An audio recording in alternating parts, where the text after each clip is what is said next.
오늘도 주의 전에 올라오신 여러분을 주님의 이름으로 환영하고 축복을 드립니다. 우리는 지난날 시간 동안에 올람 공동체로 살아왔습니다. 그리고 오늘 창세기의 거대한 여정을 마감하는 주일입니다.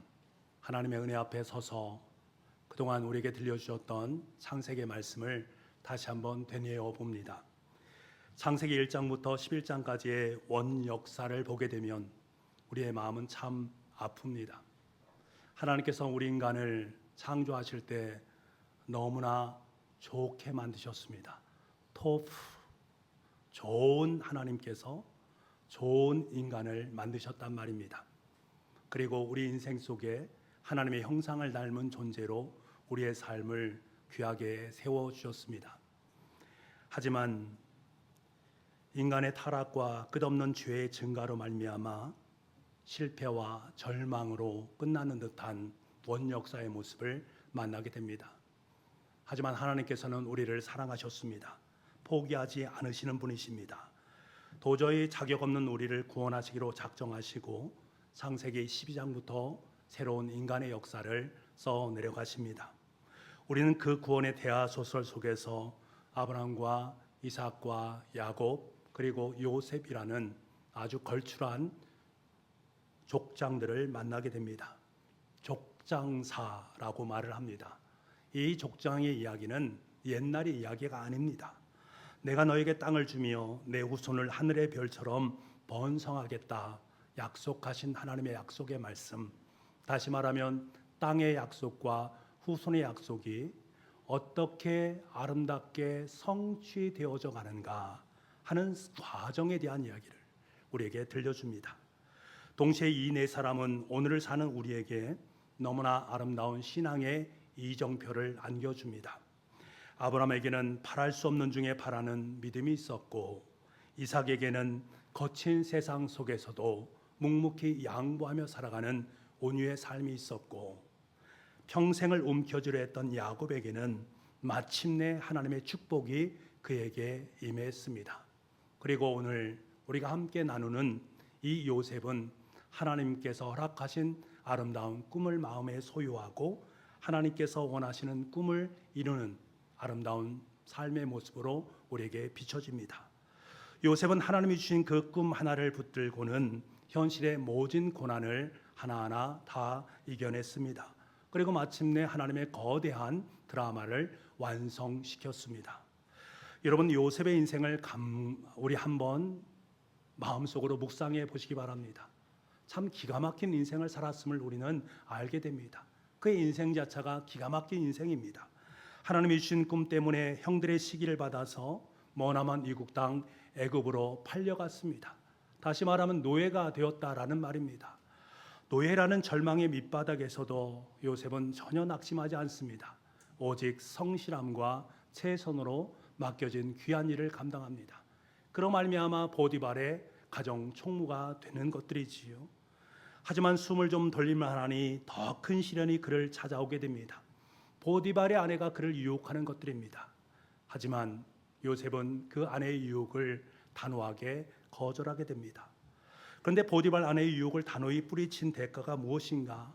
칭찬이 아니라 누명이었습니다. 칭찬받아 마땅한 일인데 누명을 쓰게 되어지고 차디찬 감옥 안에 들어가게 되어집니다. 무려 2년이란 세월을 억울하게 지나야만 했습니다. 그런데 여러분, 성경은 그 2년이란 시간을 굉장히 중요하게 여기면서 기가 막힌 말씀을 우리에게 들려주십니다. 이 기가 막힌 상황 속에서 놀라운 선언을 우리에게 하시는데, 하나님께서 요셉과 함께 하심으로 그가 범사에 형통하였더라라고 말씀합니다. 요셉이 차지탄 감옥원에서 고난과 애틋함 그런 시간을 보냈는데 그 시간이 그의 삶 속에 형통한 삶이었다라고 성경은 말을 하고 있단 말입니다. 왜 그럴까? 하나님께서 그와 함께 하셨기 때문입니다. 요셉은 그 어둠 속에서도 원망 대신에 성실을 선택했고 결국 술 맡은 관원자의 꿈을 해석해 줌으로 말미암아서 반전의 실마리를 마련하게 됩니다. 그리고 2년이 흘러서 마침내 애굽의 최고의 권력자인 바로에게 꿈을 허락해 주십니다. 바로는 그 꿈에 앞에서 너무나 근심했습니다. 너무나 뚜렷한데 해석할 수가 없습니다. 그래서 그 나라에 있는 모든 현인들과 박수들을 모아놓고는 그 번민하는 것을 풀어내라고 말을 합니다만 단 한 사람도 그것을 풀어내지 못함으로 말미암아서 요셉이 바로 그 꿈 앞에 서게 됩니다. 요셉은 왕 앞에서 당당히 선포합니다. 내가 아니라 내가 믿는 하나님께서 왕에게 편안한 대답을 해 주실 것입니다 라고 선언합니다. 요셉은 7년의 대풍년과 7년의 대흉년을 명쾌하게 해석할 뿐만 아니라 앞으로 이 나라가 어떻게 이끌림 바 되어져야 되는지 나라를 살릴 지혜로운 해결책까지 함께합니다. 대안을 마련해서 그것을 왕에게 말한 것들입니다. 그러자 바로나는 감동을 받게 되고 고백을 하게 됩니다. 이와 같이 하나님의 영에 감동된 사람을 우리가 어디서 찾을 수 있겠느냐라고 말을 하면서 그 즉시 그에게 애굽의 총리 대신으로 세우는 엄청난 역사가 이루어집니다. 꿈이 이루어진 것들이지요. 여러분, 요셉이 처음 꿈을 꾼 나이는 17살이었습니다. 그리고 그가 애굽의 총리가 된 나이는 30살입니다. 13년이라는 우여곡절과 눈물의 터널을 지나고 난 후에 비로소 그는 꿈을 이루는 장본인이 되었습니다. 여러분, 우리가 때로 눈앞의 현실에 속아서 꿈을 잃어버릴 수가 있습니다. 내가 꾼 꿈이 흐릿해질 때가 있단 말입니다. 그런데 여러분 분명히 기억하십시오. 여러분의 꿈은 흐릿할지 모르지만 우리에게 꿈을 주신 하나님은 결단코 그 꿈을 소멸시키지 아니하시고 여러분을 통해서 그 꿈을 이루어 가신다라는 이 사실을 꼭 기억할 수 있기를 간절히 소망합니다. 하나님은 우리에게 비전을 주시고 그 비전을 끝까지 이룰 수 있도록 우리에게 사랑으로 또 힘과 능력으로 함께하고 계심을 잊지 마시기 바랍니다. 이야기는 이제 절정에 다다릅니다. 요셉의 아버지 야곱이 살았던 가나안 땅에도 대기근이 일어나게 되어집니다. 살기 위해서 애굽으로 곡식을 사러 가게 요셉의 형제들에게 곡식을 사오라라고 시키지 않습니까? 그로 말미암아서 요셉의 형들과 요셉이 드디어 애굽 땅에서 만남을 갖게 됩니다. 요셉은 단번에 이들이 형제들이구나, 우리 형님이구나 라는 것을 알아봅니다만 요셉은 그 자신의 신분을 숨깁니다. 그러면서 형들에게 여러 가지 시험을 안기지요. 정탐꾼으로 몰아세우기도 하고 돈자루와 은잔을 통해서 형들의 중심을 달아보기 시작합니다. 그 과정에서 형제들이 서로 이야기를 합니다. 지금 자기의 동생인 요셉이 듣지 못한다라고 생각하면서 지난날 과거에 자신들이 요셉에게 잘못했던 것들을 이야기하면서 그때 우리가 잘못했지라고 회개하고 후회하고 통회하고 자복하는 모습을 보게 됩니다. 마침내 형들의 진심을 확인한 요셉은 더 이상 자신을 숨길 수가 없습니다. 복받치는 감정을 주체할 수가 없습니다. 좌우에 있는 모든 사람들을 다 물리고 난 다음에 마침내 억눌렀던 모든 눈물을 다 쏟아내기 시작합니다. 형들 앞에서 말입니다. 20년간 가슴 깊은 곳에 맺혀있던 감정의 본물이 터지자 그 울음소리가 얼마나 컸던지 바로의 궁정에도 들렸다라고 성경은 말씀하고 있습니다. 내가 요셉입니다. 내 아버지가 아직 살아계십니까? 형들은 얼어붙게 되지요. 도저히 믿을 수 없는 일이 현실이 되었으니 그들은 너무나 두렵습니다. 너무나 공포스럽습니다. 이제 우리 죽었구나. 우리가 죽이려 했던 그 동생이 애굽의 절대 주권자로 서서 지금 내 앞에 서 있으니 분명히 형이 동생이 우리를 죽게 할 거야 라고 마음속에 두려움을 품게 되는 것들입니다. 그때 사시나무 떨듯 떠는 형들을 향해서 요셉이 건넨 첫 마디는 피의 복수가 아니었습니다. 세상을 뒤흔드는 위대한 사랑의 고백이었습니다. 어떻게 고백하고 있는가? 5절 말씀에 이렇게 고백합니다. 5절입니다. 당신들이 나를 이곳에 팔았다고 해서 근심하지 마소서, 한탄하지 마소서. 하나님이 생명을 구원하시려고 나를 당신들보다 먼저 보내셨나이다. 이어서 요셉은 영적인 눈이 열린 자만이 할 수 있는 얼마나 귀하고 복된 위대한 신앙 고백을 계속 이어갑니다. 7절과 8절 말씀인데요, 우리 7절과 8절을 함께 읽도록 하겠습니다. 같이 읽겠습니다. 시작. 하나님이 큰 구원으로 당신들의 생명을 보존하고 당신들의 후손을 세상에 두시려고 나를 당신들보다 먼저 보내셨나니, 그런즉 나를 이리로 보낸 이는 당신들이 아니요 하나님이시라. 아멘. 여기까지만. 그런즉 나를 이리로 보내신 이는 당신들이 아니요 하나님이시라. 여러분, 요셉의 이 고백은 서러움을 억지로 참아가면서 하는 그러한 인간적인 고백이 아니란 말입니다. 거친 광야 같았던 애굽 생활 속에서 그가 뼈저리게 경험했고 뼈저리게 체험했던 위대한 진실이었습니다. 그 위대한 진실이 무엇입니까? 자신의 삶 속에 깃들여져 있었던 하나님의 신비한 섭리였습니다. 자신이 경험한 하나님의 신비한 섭리에 대한 부분을 지금 형제들에게 고하고 있는 것입니다. 인류의 역사가, 그리고 우리의 인생이 힘 있는 사람들의 선택과 판단으로 결정되어지는 것 같지만, 그 거대한 배후 속에는 언제나 거대하신 하나님의 손길이 함께하고 있다는 사실을 지금 고백하고 있는 것입니다. 요셉은 이것을 경험했고 이것을 형제들에게 말을 하고 싶었던 것입니다. 형들이 미워서 팔았던 그 악한 행동조차도, 보디발 아내의 치명적인 모함에도, 억울했던 감옥 생활 2년 동안에도, 술 맡은 관원장의 야속한 망가까지도, 지나간 그 모든 시간을 하나하나 다 보니까 우연이 아니었다라는 거예요.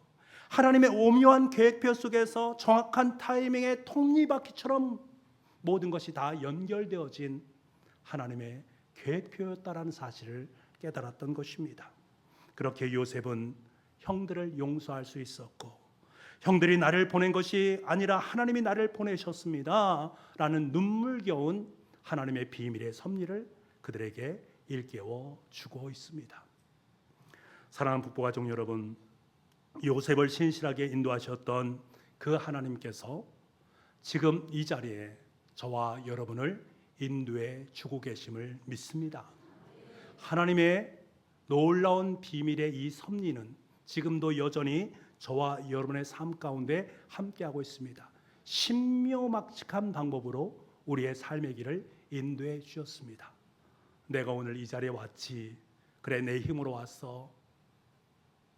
우리 지금 국회의원분도 계시고 우리 시의원 후보님도 계신데, 내 힘으로 왔어.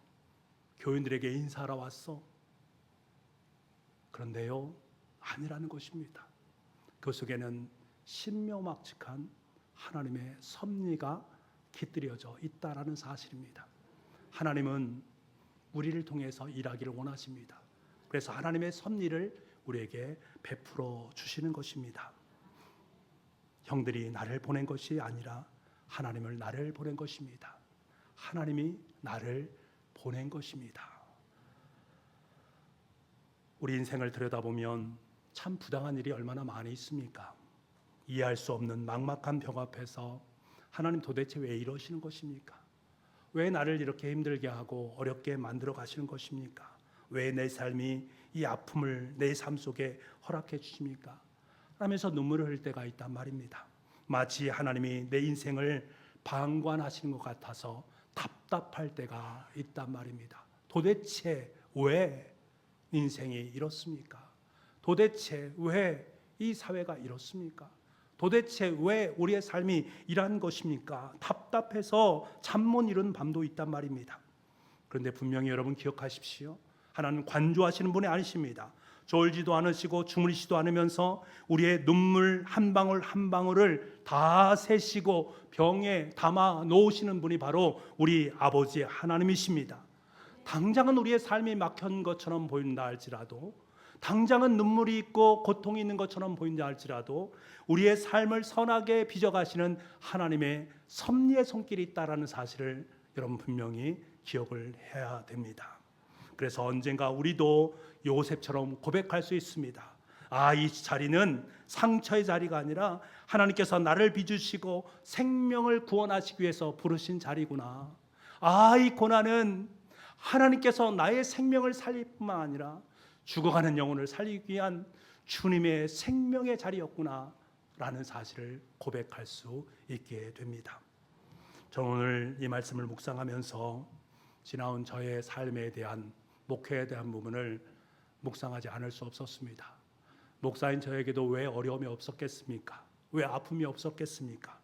때로는 시기와 질투를 마주하고 오해와 배신의 쓴잔도 맛본 적도 있습니다. 남모르게 눈물을 흘리면서 밤을 지샐 때도 있었습니다. 분노가 차오라서 마음이 꺾여서 패배자처럼 내가 목회를 잘하고 있는 것인가? 이것이 정말로 바른 것인가?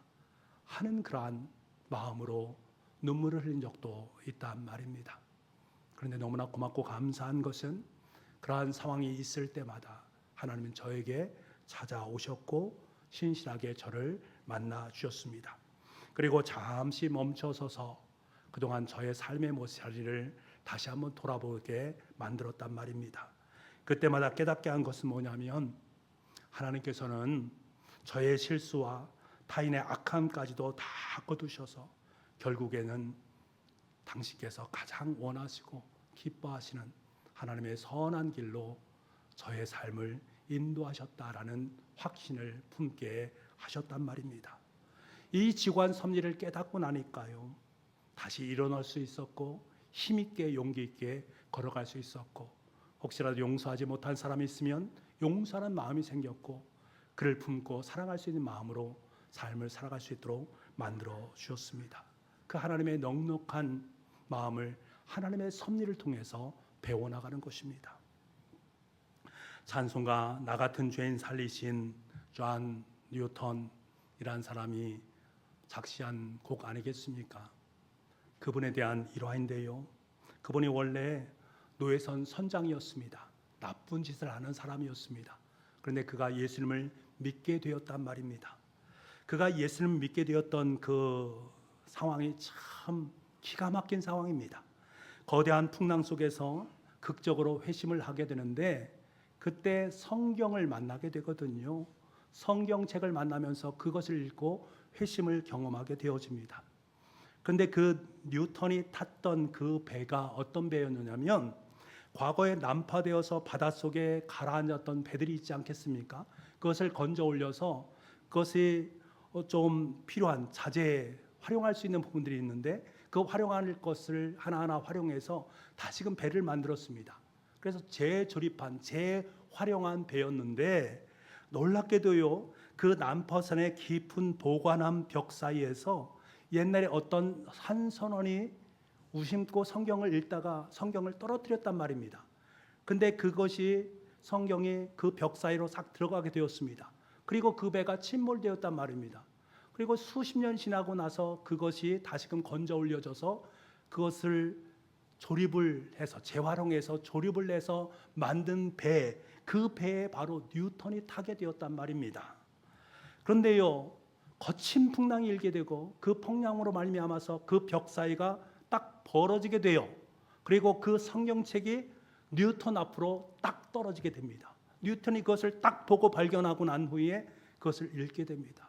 그리고 주님을 만나는 엄청난 역사를 경험하게 됩니다. 여러분, 한 영혼을 살리기 위해서 하나님께서는 뉴턴이라는 사람을 살리기 위해서 그가 태어나기 전부터 바다에 가라앉은 배 파편과 성경 한 권을 고스란히 보관했다라는 거예요. 물속으로 들어간 성경이 고스란히 보관되어지기가 너무 힘든데 고스란히 보관되어져서 그것을 뉴턴 앞에 내려놓았다라는 것입니다. 하나님의 섭리 안에는 버릴 조각이 하나도 없다라는 사실입니다. 하나님의 섭리 안에는요, 버려지는 것이 없다라는 거예요. 세계적인 카페 장인의 작업실에 한 어린아이가 찾아왔습니다. 그 어린아이가 장인이 하는 그 작업을 보면서 장인이 짜올리는 그 카펫의 뒷면을 바라보면서 막 웃습니다. 그러면서 이야기를 하는 거예요. 아저씨, 왜 이렇게 엉망진창의 옷감을 만드시는 겁니까? 실도 꼬이고 매듭도 지저분한데 에이, 작품이 엉망이네요 라고 말합니다. 그때 장인은 허허 웃으면서 그 아이를 자신의 어깨 위에 올리면서 전체 그림을 바라보게 하고 그 그림의 앞면을 그에게 보여주게 되어집니다. 그곳에서 아이가 밑에서 보았던 엉망진창의 그것들이 아니라 말로 다 표현할 수 없을 만큼 경이롭고 화려한 왕의 얼굴을 발견하게 됩니다. 뒤틀린 검은 실은 왕의 깊은 눈동자가 되었고, 뚝뚝 끊어진 빨간 실은 왕관의 찬란한 보석으로 만들어져 있음을 보게 되는 것들입니다. 사랑하는 성도 여러분, 우리가 살아가는 이 세상은 어찌 보면 카펫의 뒷면과도 같습니다. 지금 내 눈에는 꼬여버린 실타래와 아픔의 검은 실, 눈물의 붉은 실만 보여서 하나님, 왜 이 모양입니까? 내가 살아온 삶의 모습이 왜 이 모양입니까? 라고 한통곡하고 한탄할 수도 있습니다. 하지만 여러분, 하나님의 보좌가 있는 앞면에 서고 보면 하나님 우리의 실패와 아픔의 조각까지도 단 하나도 낭비하지 아니하시고 가장 아름다운 인생의 걸작품으로 만들어 내신다라는 사실을 우리는 기억을 해야 됩니다. 우리는 이것을 깨달을 수 있는 은혜가 있어야 됩니다.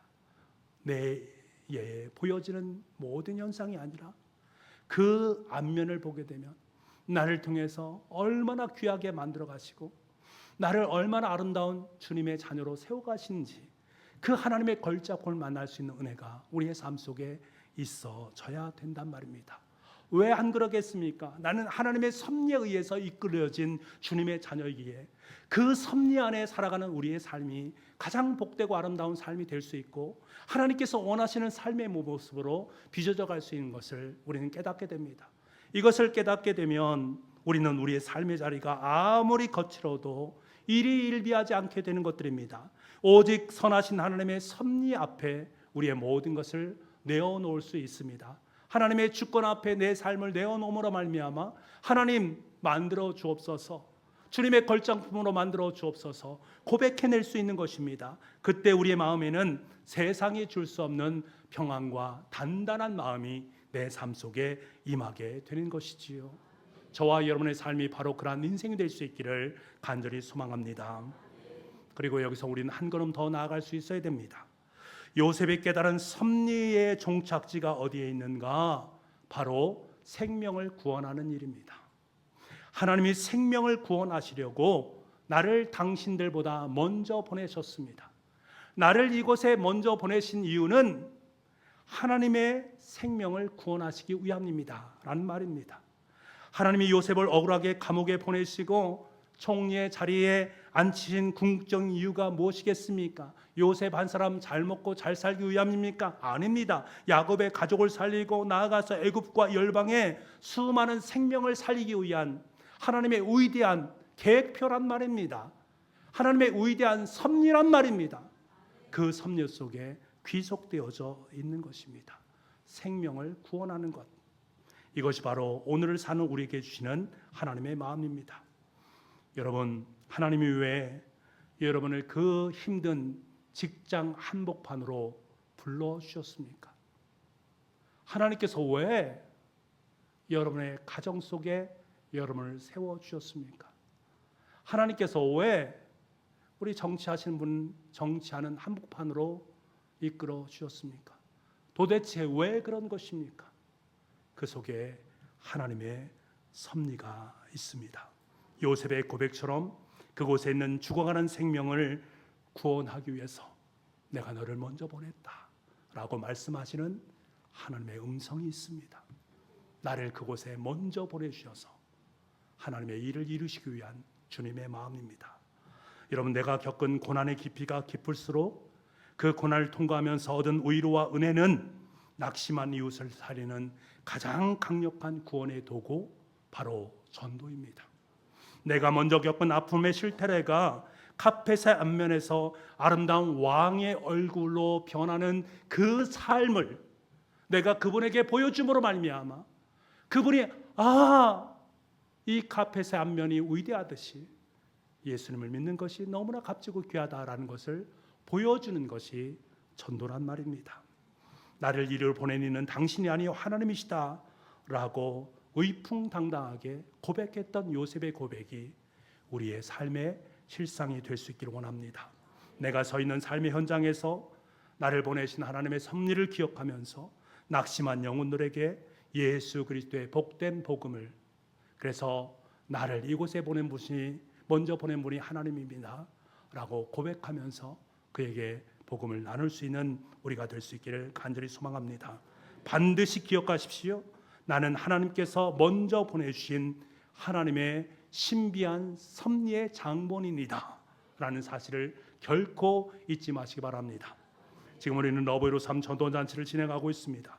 하나님께서는 저와 여러분을 하나님의 신비한 섭리로 불러주셨고, 하나님의 그 신비한 섭리로 하나님의 통로를 아름답게 위대한 구속의 역사로 우리의 삶을 초대해 주시고, 하나님의 위대한 섭리의 통로로 우리 이웃에게 보내주셔서 그들에게 구원을 살리는 아름다운 생명의 길로 동참시켜 주십니다. 이 위대한 사역에 기쁨과 감사로 함께 동참할 수 있는 저와 여러분 될 수 있기를 간절히 소망합니다.